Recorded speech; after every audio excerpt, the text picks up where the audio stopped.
मित्रांनो, निवडणुका येत असतात, निवडणुका जात असतात. जनतेला शेवटी आपले प्रश्न कोण सोडवणार आहे ह्याचा विचार करायचा असतो. आणि आज पण राष्ट्रवादी काँग्रेस पक्ष हा शिवशाहू फुले आंबेडकरांच्या विचारांनी पुढे चाललेला पक्ष आहे.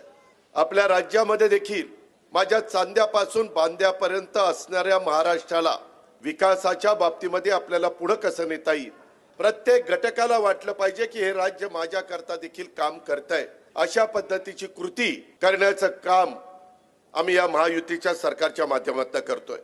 शहराच्या विकासासाठी नेहमीच राष्ट्रवादी काँग्रेस पक्षाने सुरुवातीपासून आपल्या परीने मेहनत घेण्याचा प्रयत्न केलेला आहे. कारण मी देखील महाराष्ट्रामध्ये राजकारण गेले 35 वर्ष करतो. साधारण कुठली संस्था चालवत असताना काही अनुभवी असले तर काही नवे पण तिथे द्यायचे असतात की त्यांनी त्या 5 वर्षाच्या काळामध्ये शिकलं पाहिजे.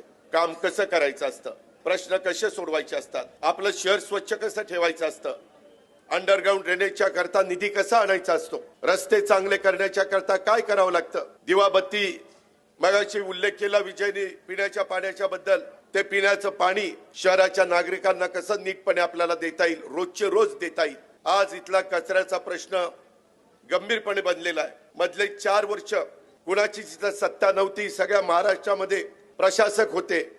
आता मी गावामध्ये आलो तर मला अक्षरशः रस्त्याच्या कडेला प्लास्टिकच्या पिशव्या आणि कचरा पाहायला मिळाला. मित्रांनो, तुम्ही आता इथनं कुणी उठा आणि बारामतीमध्ये जाऊन बघा, तिथंही प्रशासक आहे, परंतु तिथला आमदार असा खमके आहे की तिथलं सगळं स्वच्छ ठेवतो. शेवटी लोकप्रतिनिधींच्या मध्ये धमक आणि ताकद असावी लागते. ते येरा गबाळायचं काम नाहीये. ही गोष्ट आपण लक्षात घ्या.